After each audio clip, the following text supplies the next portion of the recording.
Fala pessoal, bem-vindo ao canal Hoje no Mundo do Direito. Hoje vamos falar de alguns assuntos que surgiram em nossas redes sociais e são temas que deram bastante comentários, bastante curtidas. Então eu acho que vale a pena aqui fazer esses comentários com vocês em vídeo. Inclusive eu vou apresentar aqui para vocês o nosso novo site que estreou essa semana e além das notícias que nós temos nas nossas redes sociais, são notícias basicamente resumidas. Então aqui no site eu vou colocar todas essas notícias, todos os estudos de forma completa para você possa ter um melhor aproveitamento das notícias e dos estudos. Então, começando aqui com a primeira notícia que eu queria trazer para vocês, nós vamos falar desse tema aqui que foi muito comentado em nossas redes sociais. Então, se você não segue a gente, siga no nosso Instagram, Hoje no Mundo do Direito. Também siga nosso canal no YouTube, né? E também o nosso site. Agora o nosso site com notícias e estudos. Então vamos lá, pessoal. Essa primeira notícia aqui. Forças Armadas não são poder moderador. Essa daqui foi uma frase do ministro do STF, Luiz Fux, e trouxe muita repercussão essa frase, né? O que ele quis dizer com isso? Porque o artigo 142 da Constituição Federal ele está sendo interpretado, na minha visão, de forma incorreta. Inclusive, eu concordo com o que ele disse aqui no caso, né? A chefia das Forças Armadas é de poder limitado, excluindo-se qualquer interpretação que permita sua utilização para as indevidas intromissões no independente funcionamento dos poderes, relacionando-se à autoridade sobre Forças Armadas às competências materiais atribuídas pela Constituição e ao Presidente da República. Então vamos analisar aqui. Tá aqui, pessoal. Olha o que diz o artigo 142 da Constituição Federal. As Forças Armadas, constituídas pela Marinha, pelo Exército e pela Aeronáutica, são instituições nacionais permanentes e regulares, organizadas com base na hierarquia e na disciplina, sob a autoridade suprema do Presidente da República, e destinam-se à defesa da pátria, à garantia dos poderes constitucionais e por iniciativa de qualquer destes da lei e da ordem. Então, o que a maioria das pessoas que basicamente são leigas, né, não entendem o que quer dizer esse mecanismo aqui? Isso daqui é em caso que saia da ordem total o país, ou seja, guerra civil e diversos outros problemas que saiam do controle da normalidade. Isso aqui não quer dizer que o Exército, as Forças Armadas, a Marinha e a Aeronáutica têm o poder para quebrar as instituições, principalmente o Poder Judiciário, o Poder Executivo e o Poder Legislativo. Isso não quer dizer isso. Isso aqui é num caso extremo. Então, muitas pessoas interpretam esse artigo aqui de forma totalmente incorreta. O poder moderador foi um poder que existiu quando éramos colônia ainda, que independente da decisão do Poder Executivo, Legislativo, Judiciário, o rei sempre tinha a palavra final, por isso que tem esse nome de poder moderador. Mas hoje em dia, num país democrático, isso não tem mais sentido, entendeu?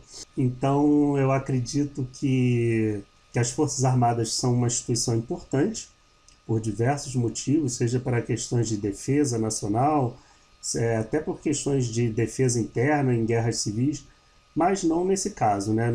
Então, pessoal, vamos analisar aqui o outro post que eu fiz, que esse post gerou muitas dúvidas, pois eu recebi algumas mensagens por direct, algumas por e-mail, questionando alguns pontos, algumas dúvidas. Então acho que vale a pena a gente tratar isso aqui em vídeo. Então ela é a Lei da Pandemia de 14.010 de 2020. Ela cria regras transitórias para as relações jurídicas privadas durante a pandemia da Covid-19. Então vamos tentar analisar aqui quais são os principais itens que ela trata, né? Então essa notícia está completa aqui no nosso site, você pode ler com algumas considerações. Ela fala do despejo, do aplicativo de transporte, da lei.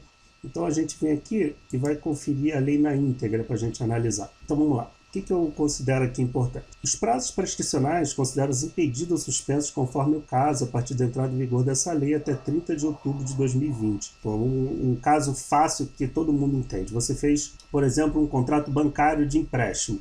O banco, caso você não pague, ele tem em regra 5 anos para poder fazer essa cobrança desse título para você. Então, esse prazo que começa a correr após que você, no caso, faz esse contrato, ele está suspenso até dia 30 de outubro de 2020, ou seja, ele vai correr esse prazo somente após essa data. Então, isso aqui eu acho importante.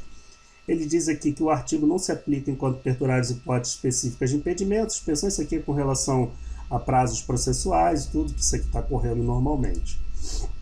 Então, vamos ver o que tem mais importante aqui. Então, isso aqui eu considero importante, é o artigo 8º, dizendo que até 30 de outubro de 2020 fica suspensa a aplicação do artigo 49 do Código de Defesa do Consumidor na hipótese de entrega domiciliar delivery de produtos perecíveis ou de consumo imediato de medicamentos. Isso aqui é aquela cláusula que tem no Código de Defesa do Consumidor, onde te dá o direito de arrependimento ou de devolver o produto que você comprou, caso seja feito por meio de telefone ou internet. Então você tem 7 dias para poder devolver esse produto. Então, no caso, após essa lei, está suspensa essa questão de devolução no que diz respeito a produtos perecíveis ou de consumo imediato e de medicamentos, somente na hipótese de entrega domiciliar delivery. Então isso daqui também é legal.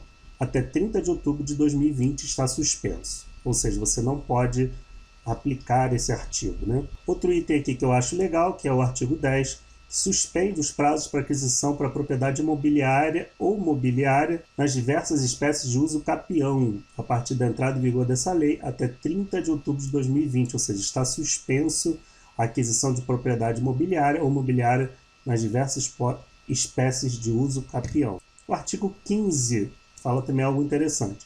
Até 30 de outubro de 2020, a prisão civil por dívida alimentícia deverá ser cumprida exclusivamente sob a modalidade domiciliar, sem prejuízo da exigibilidade das respectivas obrigações. Ou seja, também está proibido a prisão por dívida alimentícia. Deverá ser cumprida exclusivamente sob a modalidade domiciliar. A princípio, as coisas mais relevantes são essas. Essa lei foi publicada em 10 de junho de 2020. Então vamos voltar aqui, pessoal, que a gente vai analisar a outra notícia que teve também uma boa repercussão.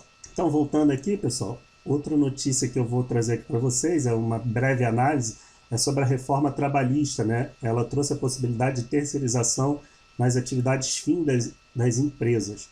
O que isso quer dizer? Que antes da reforma trabalhista não se podia terceirizar a atividade fim da empresa, ou seja, a sua empresa ela fazia automóveis, então aquelas pessoas da zona de produção que faziam toda a linhagem de confecção dos equipamentos, dos veículos, essa atividade não poderia ser terceirizada. Antes só poderia ser realizada a terceirização das atividades meio, que eram limpeza e outros tipos que não são a sua atividade principal. Então essa é uma mudança bastante relevante. Trouxe também bastante no que diz respeito a muitas pessoas acharem negativa essa mudança, porque dizem que vai reduzir os postos de trabalho e tudo mais. Eu não vejo dessa forma. Eu vejo que quem é especializado, conhecimento sobre aquele tema, sempre vai ter vaga no caso, entendeu? E o Brasil é um país que tem muitos desempregados, então essa foi a forma de flexibilizar para as empresas realizarem as contratações,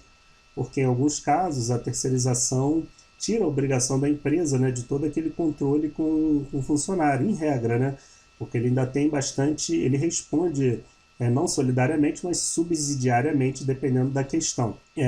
Vamos ver mais o que tem aqui.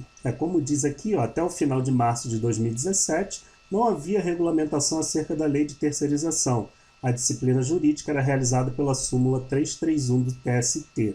Então, coube ao Poder Judiciário estabelecer os parâmetros e limites para a terceirização de serviços. Ocorre que no dia 31/3 foi promulgada a Lei 13.429, que alterou e acrescentou diversos dispositivos à Lei 6.019/74. Essa lei aqui é a Lei da Terceirização, chamada de Lei da Terceirização, e tratou também de algumas modalidades, como o trabalhador intermitente. Então, como eu falei aqui, antes da reforma trabalhista, a atividade meio e a atividade secundária das empresas. Os serviços prestados pelos terceiros deveriam ser ligados a atividades periféricas, secundárias ou atividade meio da empresa, como serviços de limpeza e vigilância. Já com a reforma trabalhista, ela trouxe a possibilidade da terceirização das atividades fim. Então vamos ler aqui o texto para a gente entender. Com o objetivo de sanar a omissão da Lei de março de 2017, a reforma trabalhista alterou novamente a redação da Lei 6.019/74 para prever expressamente a possibilidade de terceirização das atividades fim das empresas. Ela estabelece que a prestação de serviço a terceiros compreende a transferência de qualquer das atividades da contratante, inclusive sua atividade principal, a pessoa jurídica de direito privado prestadora de serviços. Uma coisa importante que nós temos que falar aqui é que o funcionário terceirizado ele continua subordinado à sua empresa terceira que realiza a contratação.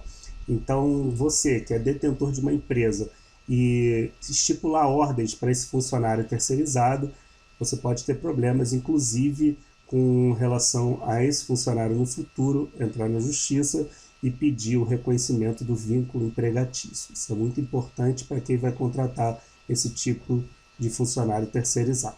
Então, pessoal, chegamos aqui novamente a mais um vídeo. Espero que vocês tenham gostado dessas nossas observações. Não se esqueça de acessar o nosso site, porque constantemente, diariamente, eu estou trazendo novas notícias. Também não esquece de seguir a gente no Instagram e também aqui no YouTube. É muito importante que você se inscreva, que você curta, que você comente todos os nossos posts e os nossos vídeos, porque a plataforma entende que isso é um assunto relevante e vai divulgando cada vez mais os nossos vídeos. Então eu agradeço por você ficar até aqui e fique conosco até o próximo vídeo. Um grande abraço.